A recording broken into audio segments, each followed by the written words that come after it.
Bonjour à tous, bienvenue dans cette vidéo où je vais vous expliquer toutes les nouveautés qu'il y a sur BetterUSD dans sa version Alpha 0.2.0. Il y a eu pas mal de nouveautés, notamment au niveau des intégrations, où maintenant il y a Blender de disponible, et aussi maintenant on peut avoir plusieurs intégrations par DCC, suivant les versions des DCC. Maintenant c'est possible. Il y a eu des changements au niveau du render view, au niveau des primitive view. On a un système de sélection dans l'Underview, des nouveaux nodes qui ont été disponibles, tout ça, beaucoup de corrections de bugs, des corrections d'interface pour se simplifier la vie. Donc on va voir tout ça dans cette vidéo. Il existe maintenant aussi un moyen d'exporter vos data Blender avec BetterUSD. C'est un node Export from DCC que vous pourrez trouver ici, le tout premier, qui sera du coup le node Export Blender. À partir de là, ce sera comme tous les autres nodes de DCC avec le file path d'export, son identifieur pour pouvoir le retrouver dans le DCC. Si vous voulez faire des incremental save ou pas, ici vous allez pouvoir avoir des presets de sélection d'export. Donc si vous voulez que forcément tout ce qui s'appelle cube soit exporté automatiquement, vous pouvez le mettre. Si par exemple vous voulez exporter aussi des Suzanne, vous pouvez mettre ça à l'intérieur et si un objet s'appelle Suzanne, il sera exporté. Ensuite ici, vous allez avoir les mêmes principes que sur les autres nodes. Vous allez pouvoir exporter une current frame, un frame range ou alors un frame range custom, avoir la possibilité de choisir le mode de subdivision, choisir comment le matériau sera exporté, est-ce que ce sera du USD Preview Surface, du Material X ou autre. Choisir aussi la conversion de l'unité de mesure de votre scène, si vous voulez que ce soit exporté en tant que mètre, kilomètre, centimètre, millimètre, inch, feet, yard. Vous allez aussi avoir la possibilité de convertir les axes d'orientation de votre scène pour qu'ils puissent correspondre aux conventions habituelles, c'est-à-dire avoir le X et le Z sur le sol et le Y pour la hauteur. Et vous allez pouvoir exporter vos UV. Et pour ce qui est des intégrations, comme d'habitude, ce sera dans les settings, dans l'onglet intégration. Et ici, vous pourrez mettre le pass des différentes intégrations que vous voulez. Ici, je vais pouvoir cliquer dessus, aller chercher le chemin du startup. Une fois le dossier sélectionné, vous aurez juste à faire Save As.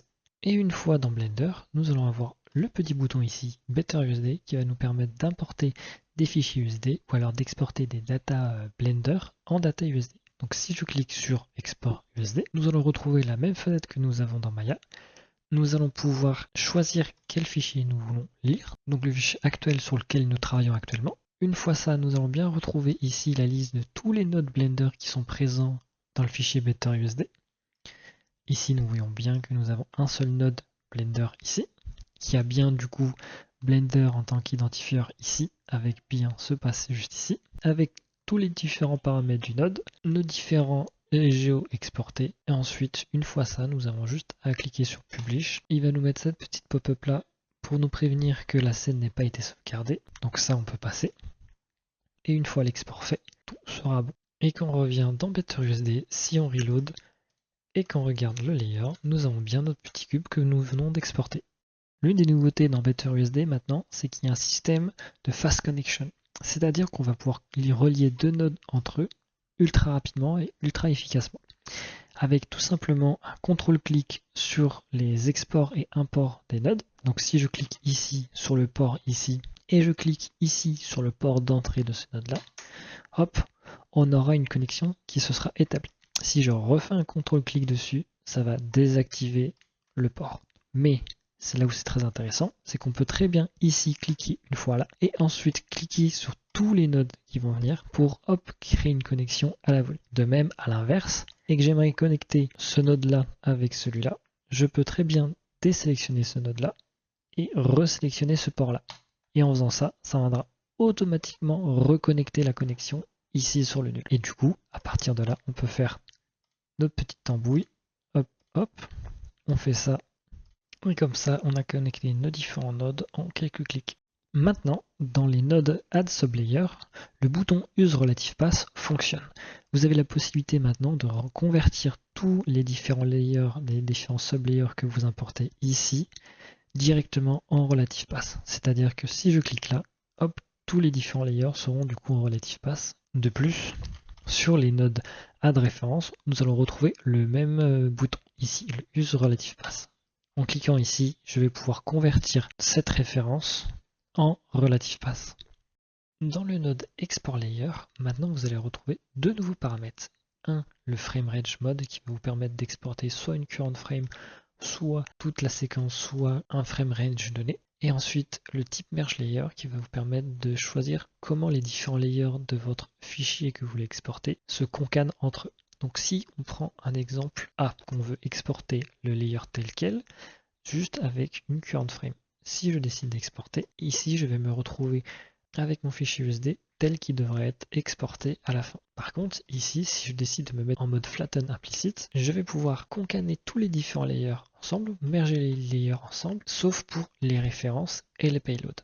Et à l'inverse, si ici je me mets en mode flatten all, je vais alors tout merger ensemble, que ce soit les références, les payloads, les layers, les sublayers, tout seront mergés. Et pareil aussi pour le frame range, je vais pouvoir choisir une frame de début et une frame de fin que je vais vouloir exporter dans mon layer. Par exemple, dans mon cas, je vais exporter à partir de la frame 100 pour aller jusqu'à la frame 120.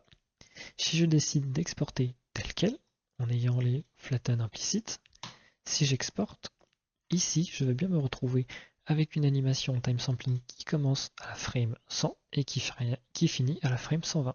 Et dans la même logique, il va y avoir un nouveau node qui va s'appeler Merge Layer, qui va vous permettre de merger les différents layers d'entrée pour en sortir qu'un seul, pour qu'il soit en mode flatten implicite, soit en mode flatten all. Ici, si j'exporte ceci, je vais me retrouver dans la même situation que tout à l'heure, où tous les layers sont mergés ensemble, sauf pour les références et les payloads. Et dans la même vibe, si ici je décide de mettre flatten all et que j'exporte, je vais me retrouver avec toutes les datas, que ce soit payload, référence, layer, sublayer, tout ce que vous voulez, tout sera flatten.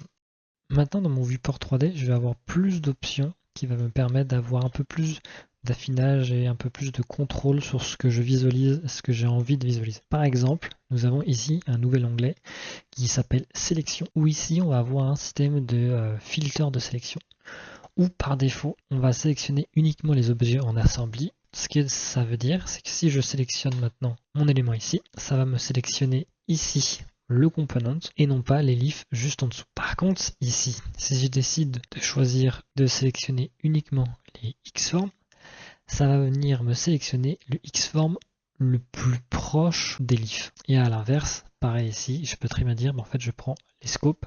S'il n'y a pas de scope, par défaut ça va prendre les leafs. Pareil aussi ici, je peux décider carrément d'être en no filter, ou ici il n'y aura pas de filter, ça viendra directement sélectionner la géo. Si je reste en assembly et que ce genre de primitive possède des variants, comme ce qui est présent ici, je vais pouvoir faire clic droit dans mon interface et pouvoir switcher carrément de variant dans le viewport. Et ici, je vais pouvoir me dire, tiens, je choisis tel ou tel variant directement dans mon viewport 3D. De même, je vais pouvoir aussi appuyer sur H pour hider la géo sélectionnée. Je vais pouvoir faire Shift H pour pouvoir déhider la géo.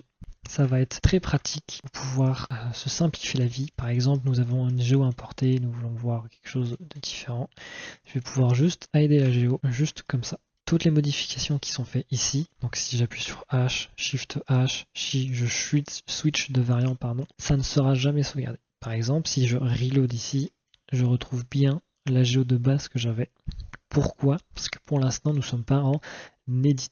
Si j'appuie sur ce bouton qui est le Apply Editing Layer, toutes les modifications que je vais faire vont s'appliquer ici, dans mon graphe. Donc, par exemple, ici, nous visualisons ce node-là. Maintenant, si je switch de variant, ça va venir me créer un node set variant qui, dedans, va me setter automatiquement le variant que j'ai sélectionné. De plus, pareil avec H. Si j'appuie sur H, sur la géo, il va automatiquement me mettre un set visibilité sur la géo sélectionnée. De même, ici dans le Prime View, je vais pouvoir faire exactement la même chose. Je vais pouvoir choisir ce qui est visible, ce qui n'est pas visible, choisir de l'activer ou non. Je vais pouvoir aussi avoir la possibilité de switcher de variant. Ici, ça va me créer du coup la primitive. Et là, je vais pouvoir me dire, tiens, je veux tel ou tel variant. De même, ici, si je désactive du coup ça, que je reviens sur le node de base, je vais pouvoir aussi switcher de variant sans pour autant que ça sauvegarde ça dans la stack USD. Maintenant, il y a des icônes qui sont par catégorie et par type de kind.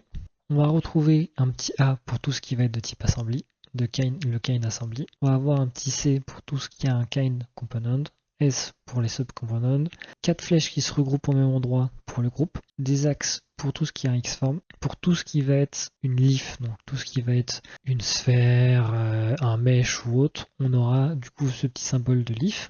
Et pour tous les scopes, on aura un petit folder en icône. On va retrouver aussi la possibilité d'activer ou pas une primitive, ou juste jouer sur la visibilité de la primitive.